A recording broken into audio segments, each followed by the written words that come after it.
আচ্ছা ভাই, আজকে তো ভারত আর পাকিস্তানের মধ্যে যুদ্ধ শুরু হয়ে গেছে, তো আপনি কাকে সাপোর্ট করতেছেন? পাকিস্তান। ভারত নাকি পাকিস্তান? পাকিস্তান। আজকে তো ভারত আর পাকিস্তানের মধ্যে যুদ্ধ শুরু হয়ে গেছে, আপনারা জানেন। তো আপনি কোন দেশকে সাপোর্ট করতেছেন? আমি যখন মুসলিম তাহলে পাকিস্তান।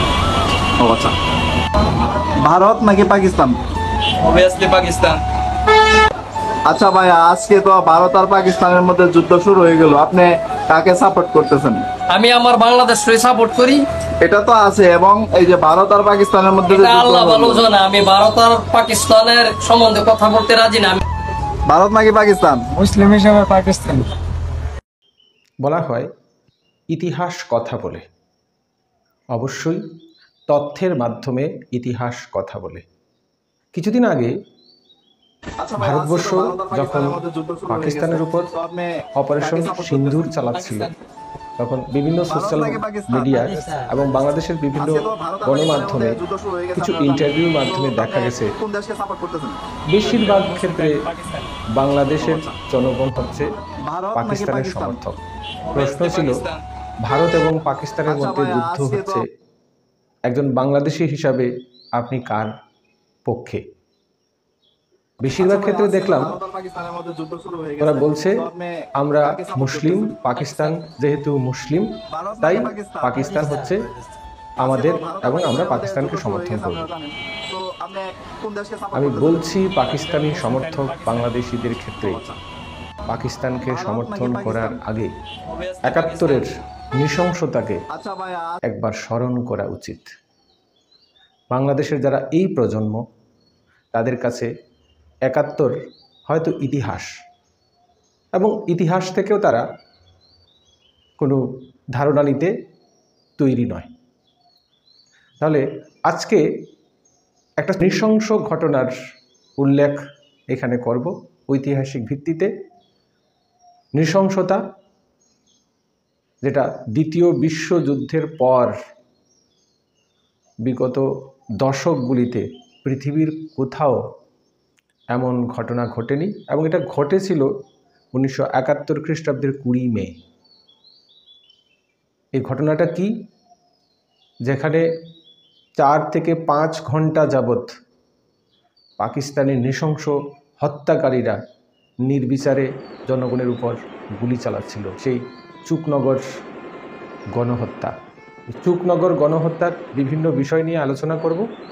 তাহলে দেরি না করে শুরু করা যাক। Welcome to my channel history IQ. Chuknagar গণহত্যা বর্তমান সময়ে গণহত্যা আন্তর্জাতিক অপরাধ হিসাবে স্বীকৃত। দ্বিতীয় বিশ্বযুদ্ধের পরবর্তী সময়ে ৭১-এ যত নৃশংস গণহত্যা ঘটেছিল, বিশ্বে আর কোথাও এমন ঘটনা ঘটেছে বলে জানা নেই। এমন একটি গণহত্যার ঘটনা ঘটে ১৯৭১ সালের ২০ মে চুকনগরে। চুকনগর কোথায় সেটাও বলছি। ৪ ঘন্টার ব্যবধানে ১০ থেকে ১২ হাজার লোককে নির্বিচারে গুলি করে মারা হয়। উল্লেখ্য যে এই প্রত্যেকটা মানুষ ছিল নিরস্ত্র। ইতিহাসের প্রয়োজনে এই একক গণহত্যার বিশ্বের স্বীকৃতির দাবিতে মানুষ আজও সোচ্চার। খুলনা জেলার পশ্চিম সীমান্তে অবস্থিত চুকনগর বাজার। কোনো কিছু বোঝার আগেই পাকিস্তানি হানাদার বাহিনীর অস্ত্র থেকে বের হতে থাকে গুলি আর গুলি। পাখির মতো মরতে থাকে মানুষ। ৪ ঘন্টা ধরে চলে পাকিস্তানি হানাদার বাহিনীর তাণ্ডবলীলা। পাশে বয়ে চলা ভদ্রা নদীতে ফেলা হয় কয়েক হাজার মানুষের লাশ। রক্তে লাল হয়ে যায় ভদ্রা নদীর জল। অনেক শিশু মায়ের কোলে দুধ পান করছে, সেই অবস্থায় চলে ঘাতকের বুলেট। আর মৃত শিশু মৃত মায়ের কোলে, বাবার কোলে, এইভাবে চলতে থাকে নৃশংসতা। ট্র্যাজেডি বিশ্বের ইতিহাসে কোথাও নেই। চুকনগরের গণহত্যায় কত লোক শহীদ হয়েছিল তার প্রকৃত সংখ্যা নিয়ে অনেক দ্বিধাদ্বন্দ্ব রয়েছে। প্রকৃত সংখ্যা না পাওয়া গেলেও ১০ থেকে ১২ হাজার মানুষ গণহত্যার শিকার হয়েছিল বলে প্রত্যক্ষদর্শীদের বর্ণনা থেকে তথ্য পাওয়া যায়। আজকে উইকিপিডিয়া করেন, বাংলাদেশের মুক্তিযুদ্ধের যে কিছু গ্রন্থ আছে সেগুলিতে দেখেন, এবং কিছু প্রত্যক্ষদর্শীও রয়েছে তাদের থেকেও এই চুকনগর গণহত্যার ঘটনা জানা যায়। ভদ্রা, খড়িয়া, ঘাংরাইল নদী ও কাঁচা রাস্তার দাকুব, বাটিয়াঘাট, রামপাল, তেরখাদা ও ফকিরহাট থেকে খুলনা, ডুমুরিয়া হয়ে চুকনগর ছিল তখনকার বিবেচনায় ভারতমুখী সর্বাধিক নিরাপদ পথ। পার্শ্ববর্তী জেলা থেকেও সহজেই শরণার্থীরা পৌঁছে যেত চুকনগরে।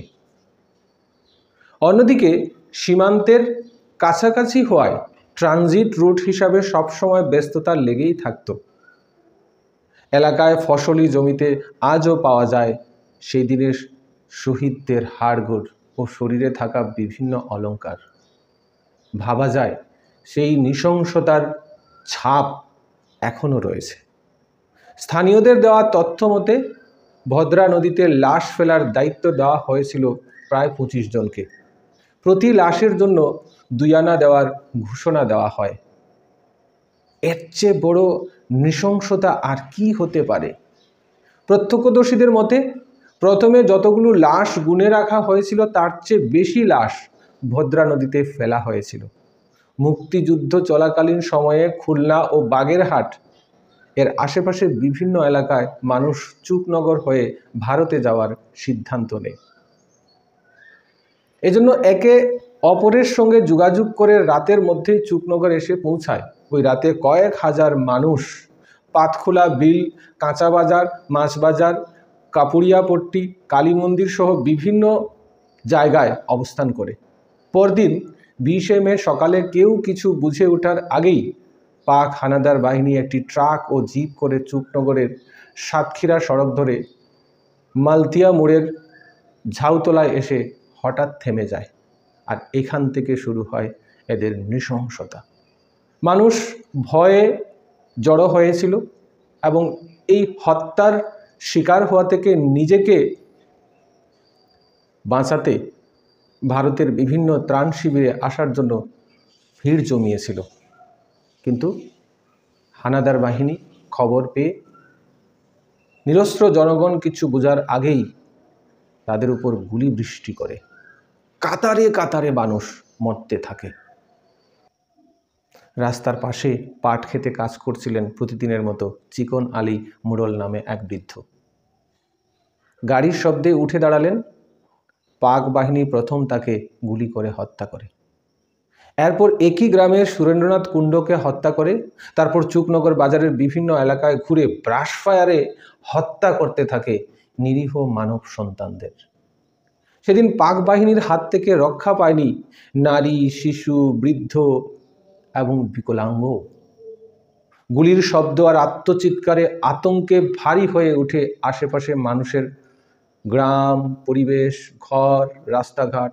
শুধু আত্মচিৎকার আর আত্মচিৎকার। কিছু সময়ের মধ্যেই নীরব হয়ে যায় চুকনগর এলাকা। তখন শুধু চোখে পড়ে হাজার হাজার মানুষের লাশ আর তাজা রক্ত। পৃথিবীর ইতিহাসে এটি একটি নিষ্ঠুর এবং জঘন্যতম দিন। এমন ট্র্যাজেডি ইতিহাসে বিরল। এটি শুধু চুকনগরের জন্য নয়, বাংলাদেশের জন্য একটি শোকবহ দিন।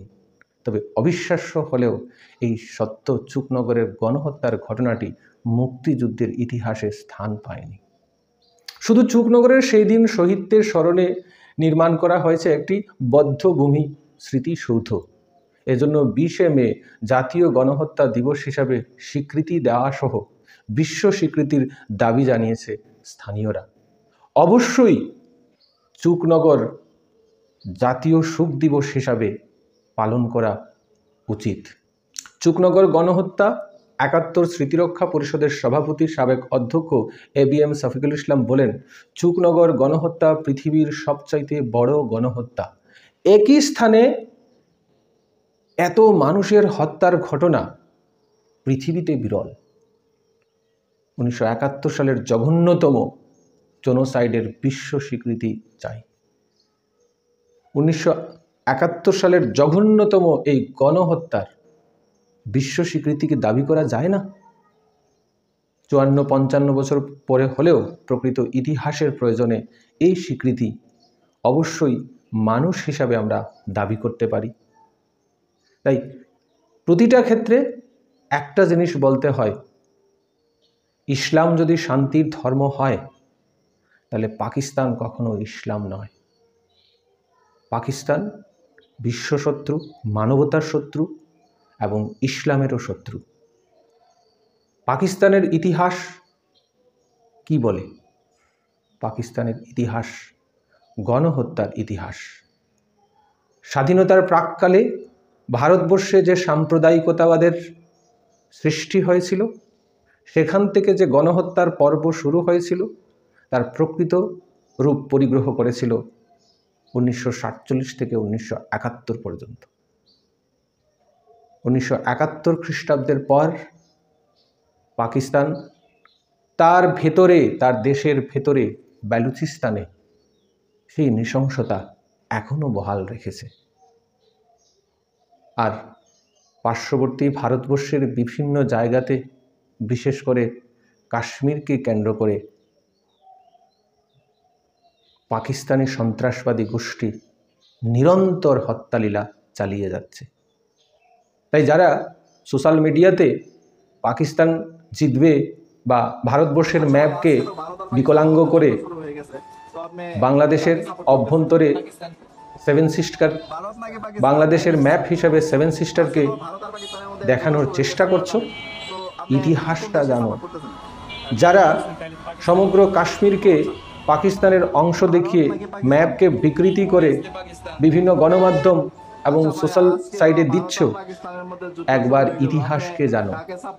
এটা তো ছিল মাত্র 4 ঘন্টার হত্যালীলা। মানব ইতিহাসে এমন নৃশংসতা, এমন বর্বরতা বিরল। তাই চুকনগর গণহত্যায় যাদের নির্বিচারে হত্যা করা হয়েছিল, আশা করব বুদ্ধিজীবী সমাজ সেই চুকনগর গণহত্যাকে মুক্তিযুদ্ধের ইতিহাসে স্থান দেওয়া এবং জাতীয় গণ দিবস হিসাবে স্বীকৃতি দেওয়া, এবং জাতীয় গণহত্যা দিবস হিসাবে স্বীকৃতি দেওয়া। আজকের প্রজন্মের প্রতি একটাই আবেদন রইল, ইতিহাসকে জানো, ইতিহাসকে বুঝো, ইতিহাসকে বিকৃতি নয়, নিজের শত্রুকে জানো এবং দেশকে গড়ার কাজে আত্মনিয়োগ করো। ভিডিওটা ভালো লাগলে লাইক করবেন, শেয়ার করবেন এবং এমন তথ্যবহুল বিষয়গুলি জানার জন্য চ্যানেলে নতুন হলে অবশ্যই সাবস্ক্রাইব করবেন এবং অন্যকে জানার সুযোগ করে দেবেন।